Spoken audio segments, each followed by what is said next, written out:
Functions in Kotlin are very powerful and flexible constructs for encapsulating blocks of code that can be reused.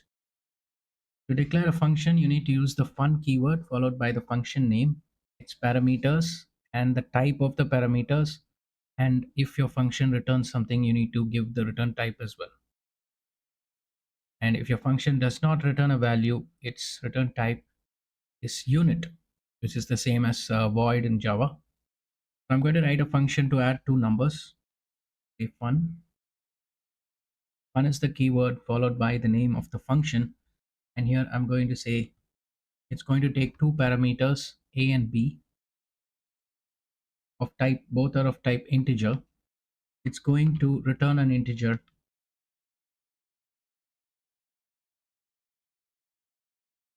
and it's going to return the sum of the two integers.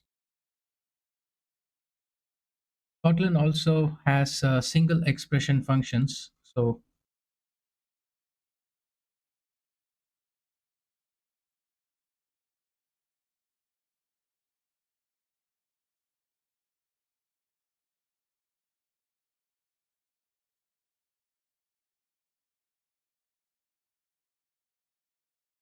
this is a function that's going to multiply two numbers and return the result. And here you see that I can do something like this. Instead of having a function body, I can have an expression. I can say equals a into b, and this, I don't even need a return keyword here. So these are called as single expression functions. Similarly, you can also have default arguments. So let's say I have a function called greet. It takes a name as the parameter, which is of type string, and it's going to print. It's not going to return anything. It's going to print the name. I'm going to say hello, followed by the name parameter. And if I'm going to use the name parameter, I need to say dollar name so that it prints the value of name. Now I can also have a default value for this. So I can say, give some default value. I can say name colon string equals user. So if you'd call this function without giving any value for name, it is going to use this default value. So main is a special function where the program execution starts. So if you say fun main, you see that immediately you're getting this symbol here, which you can run the main function. That's where the program execution starts. So main is a keyword and you cannot use this in other functions. So if you use main, then it will be interpreted as a main function. So I'm going to call this add here. I'm going to say add.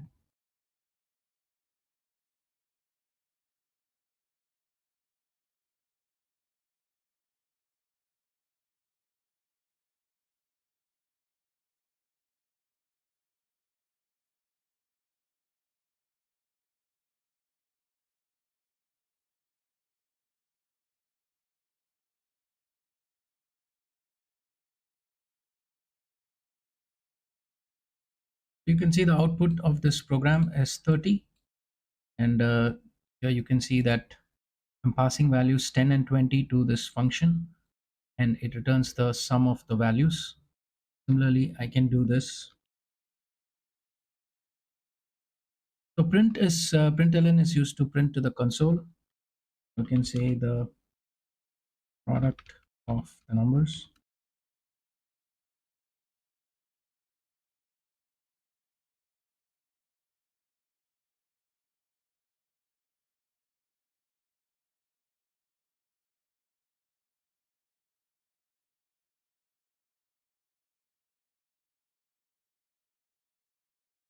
So you can see that it's printing the product of the two numbers. I'm passing values 10 and 20, and it is printing the product. So you can see how I can combine a string by putting this double quotes, and then by using dollar, I'm able to call a function from within the string, and println is going to print the values to the console. Now let's take a look at the when expression. The when expression is a better version of the switch statement found in other languages, and it can match specific values and also ranges. and it can have different types like string as well, and even complex Boolean conditions. So when can be used as an expression returning a value, so you can directly assign it to a variable. So let's see how we can do that. So let's say val day equals 2, and I'm going to say val day type equals when.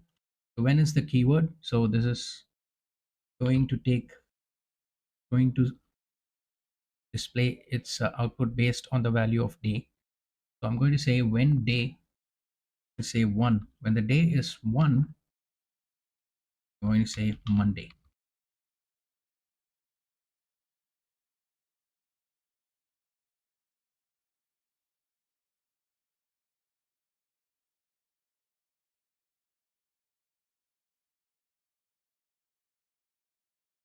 So let's run this, and I'm going to say print uh, the date type is. So this is going to print the date type. So you need to add an else branch also. So you add the else branch, and let's run this program. So you see that the date type is printing as Tuesday because the value of day is 2. I'm assigning the value of day 2 to Tuesday. So what if you want to print a range? So I'm going to say if the value is between 3 and 5, it should print midweek. So I'm going to say 3 dot dot 5. So that's the range. And I can say midweek.